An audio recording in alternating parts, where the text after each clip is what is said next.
Marcelo Koenig, que ya ha estado en otras oportunidades cuando has presentado tu libro, pero hoy vamos a hablar de política. ¿Te parece? ¿Qué tal, Gustavo? ¿Cómo te va? ¿Cómo andás? Bien, muy bien. Vamos a hablar de política. Contanos un poco, cambio de gabinete, ¿cuál es tu punto de vista? ¿Cómo lo ves? ¿Cómo lo ves como diputado? ¿Cuáles son los desafíos desde la Cámara de Diputados para los próximos 2 años? Bueno, vamos por partes, ¿no? Sí. Digamos, yo veo con muy buenos ojos los cambios de gabinete porque me parece, cayendo en el lugar común, que le dan volumen político. Ahora, ¿qué es eso de volumen político? Ya en el bloque anterior lo hablamos con de volumen Eliana. Bueno, a ver. político. Sí, Yo te pregunto a en vos. todos los programas siempre Sí, aparece volumen esa político, palabra. pero bueno, queda, Pero evidentemente son es dos una palabras cortas, pero a ver, contenido. Explíqueme contenido. Yo creo que son gente con mucho territorio, con mucha experiencia, que con barro en el zapato se piensa distinto, son gente que no son funcionarios de escritorio, que ya tienen un recorrido ellos, y realmente yo creo que, así como le sugirió Cristina en su carta a Alberto Fernández, hay que relanzar el gobierno. Y relanzar el gobierno para cumplir las promesas que de alguna manera la pandemia puso entre paréntesis, porque nosotros en el 2019, después del desastre del macrismo, generamos una enorme expectativa. Dijimos que íbamos a volver mejores, dijimos que se iba a comer asado, dijimos un montón de cosas y que de alguna manera la pandemia puso entre paréntesis todas estas cuestiones y en algunos casos realmente, como también dijo Cristina, los funcionarios no funcionaron. Y cuando se produce este tipo de mensajes del pueblo que implican una derrota, que implican un voto castigo en muchos casos, o yo creo que la mayoría de nuestros votantes, o la diferencia que hay entre votos entre el 2019 y el 2021, tienen más que ver con no ir a votar que con votar a otra fuerza. Bueno, vos sos de Provincia de Buenos Aires. Sí. Bueno, en Provincia de Buenos Aires hay un dato específico. Partido de Merlo propios no votaron 100.000 propios. Creció muy poquito la izquierda y cayó un poquito juntos. Porque me decís, bueno, esos 100.000 no fueron a votar. Hablo de los que no fueron a votar, no fueron a votar más, de los propios 100.000. Tomo La Matanza, de los propios no fueron a votar 240.000. Tomo Florencio Varela, de los propios no fueron a votar 45.000. Entonces yo te repregunto, Martín Insaurralde, jefe de gabinete en Provincia de Buenos Aires, intendentes, territorialidad. También, la respuesta es la misma, más volumen político, más experiencia, más patear el territorio, y eso nos va a permitir también, o por lo menos esta es mi expectativa, que empoderemos a la militancia, porque la única que puede construir el hecho de revertir esta derrota, sobre todo en Provincia de Buenos Aires, donde no hubo tanta diferencia y donde seguramente si podemos... Estos datos que yo te di suman la diferencia por la cual perdieron, ¿eh? Sí, claro. Te di 3. Sí, sí. De 35 partidos te di 3. De los 35 partidos Sí. les sacamos diferencia. Si hacemos ese mismo cálculo en Claro, los 35 partidos, les sacamos diferencia. Pero me parece que ahí está la clave, ¿no? La clave está en políticas que impacten en estos sectores populares, porque si vos haces ese mismo análisis que vos haces, lo haces respecto del territorio, en general son los que se acercan más al tercer cordón del conurbano, ¿no? Sí, Digamos, sí, yo tomé tercer cordón, ¿eh? Claro, y me parece que ahí es donde, o sea, La Matanza, que es un distrito que tiene los 3 cordones adentro del propio partido, sí. el lugar de donde menos fueron a votar son del kilómetro 20 y pico, 30 en adelante. Es decir, claramente tiene que haber políticas de impacto en los sectores populares y esto me parece que es una ¿Alcanza cuestión con 60 fundamental. días? ¿Cómo? ¿Alcanza con 60 días? Y ojalá que alcance, primero con la decisión política del gobierno de hacer lo que tienen que hacer y después con esa militancia que recupere la mística, que recupere como se hizo de alguna manera en el 2015, ¿no? Que entre la primera elección, el balotaje, prácticamente, si hubiésemos tenido un buen más, lo dábamos vuelta. Digo, yo creo que ojalá que alcance a que lo demos vuelta y ojalá que alcance esas medidas, entusiasmen a la militancia, porque yo quiero recalcar en esto, sin la intervención de la militancia, sin esa capilaridad que el peronismo tiene en los sectores populares, Seguramente aquellos que no fueron a votar tampoco van a ir a votar esta vez, pero el porcentaje de votación fue muy bajo respecto de los guarismos históricos. Sí, desde el año 1983, ¿eh? En Claro. general, desde el año 1983 hubo una elección con baja participación. Es incluso peor que el 2001, donde la mancha antipolítica iba creciendo como loco. Bueno, acá realmente hay una disconformidad que tiene que yo la entiendo perfectamente, yo hago una lectura. Ahora ¿no? vos decís recorrida de territorio y demás.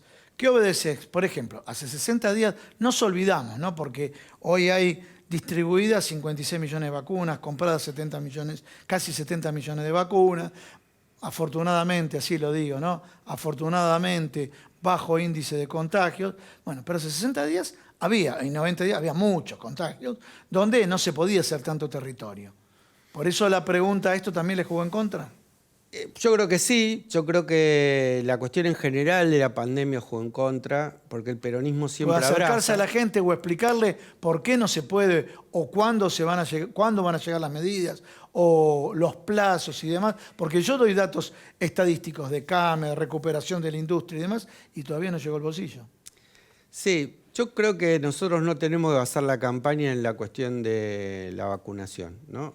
Por dos cosas. Primero, porque en eso hicimos lo que teníamos que hacer, y después porque es difícil explicarle al que perdió un ser querido que se hizo lo que había que hacer, ¿no? Claro. El dolor.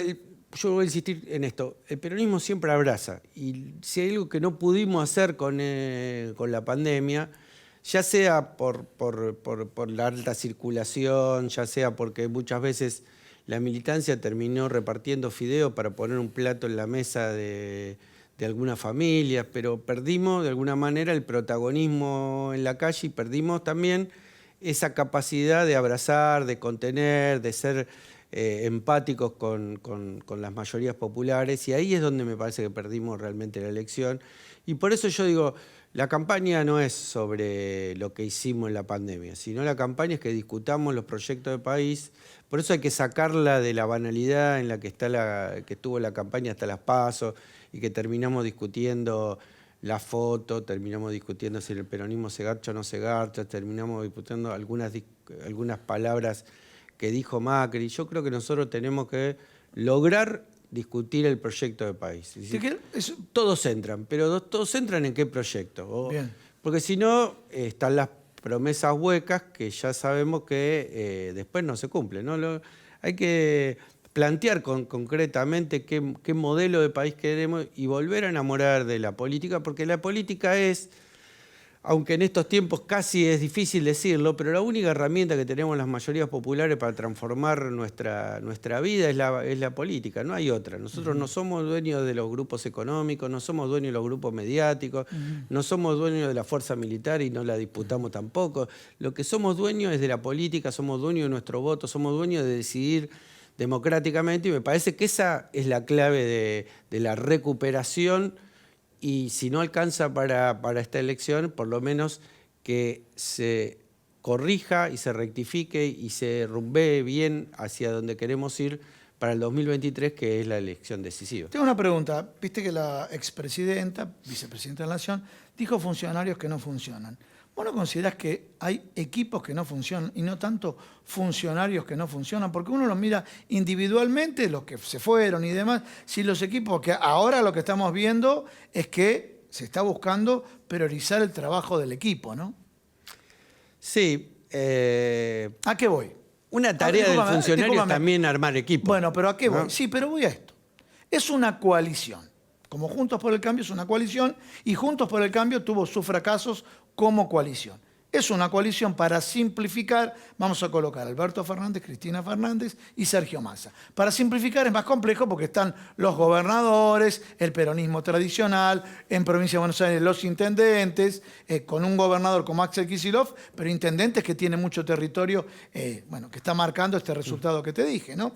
Entonces, cuando uno ve que en esta coalición, en un ministerio, ocupa el cargo número 1 alguien, por llamarlo así, del albertismo. El número 2, alguien de la cámpora. El número 3, alguien... Y de pronto ves que tardan en resolverse las medidas, tardan y demás.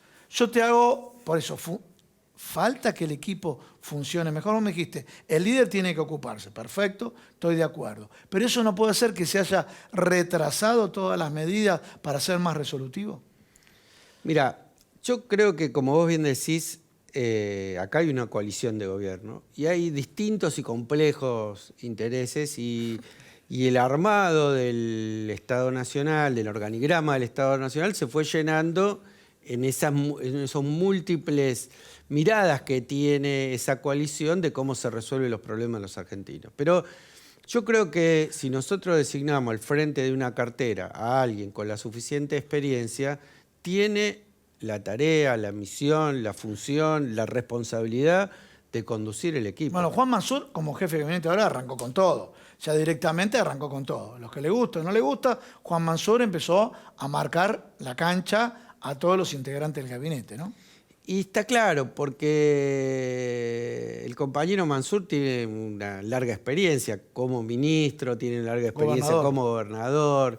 Es decir, claramente no es un improvisado, no estaba ahí aprendiendo a cómo se hace, sino haciendo lo que tiene que hacer. Y es una responsabilidad muy importante ser el jefe de gabinete, porque es el fusible, ¿no? Si uno analiza a lo largo del tiempo todas las derrotas que fuimos sufriendo en las elecciones intermedias, que son muchos más que las victorias, ¿no? El peronismo no gana una elección intermedia desde el año 2005, sí, ¿no? De todas las intermedias. Y siempre fueron cayendo los jefes de gabinete, porque la responsabilidad del jefe de gabinete es muy alta y es el fusible también del presidente, para que no tengamos un presidente sin poder. En todo caso, el fusible siempre es el jefe de gabinete. Yo creo que la impronta del propio Mansur nos va a ayudar con su experiencia, con su mirada federal, con su mirada del país profundo, nos va a enseñar, nos va a ayudar, nos va a ir encaminando a determinadas cuestiones que nos va a permitir también ir formando el equipo, porque es tarea del jefe de gabinete no ser una parte, sino ser parte de la conducción del todo. Vos sabés que uno de los cameraman hizo así, no sé si era 2 minutos o era la vez de la victoria. Están riendo ahí en producción, no sabía cuál de los dos mensajes era. Claro. Si era eso, ¿no? Así que yo ahora, como hablé yo, queda 1 minuto y medio. Una reflexión final. Bueno, yo creo que tenemos frente a nosotros un desafío importantísimo, que son las elecciones de noviembre. Y de cara a las elecciones de noviembre tenemos que construir un diálogo en el que el pueblo entienda que no lo empezamos a escuchar ahora, sino que lo venimos escuchando desde hace tiempo, y por eso tenemos que ir corrigiendo el rumbo para que apoyen y sean parte y protagonistas de la construcción de este proyecto, pero también tenemos que ser capaces en la Argentina a largo plazo de discutir las cosas profundas, el proyecto nacional que todavía no está del todo claro y definido, y creo que esto es lo que no quiere discutir la derecha, ¿no? Porque la derecha, a través de los grandes medios masivos de comunicación, de esos oligopolios que son los que instalan temas, lo que hace precisamente es tratar de banalizar la discusión política, porque ellos no pueden decir de cara a la sociedad que ellos quieren un proyecto de país para poco donde 15 o 20 millones de argentinos sobramos. Muchísimas gracias. Gracias a vos, Gustavo.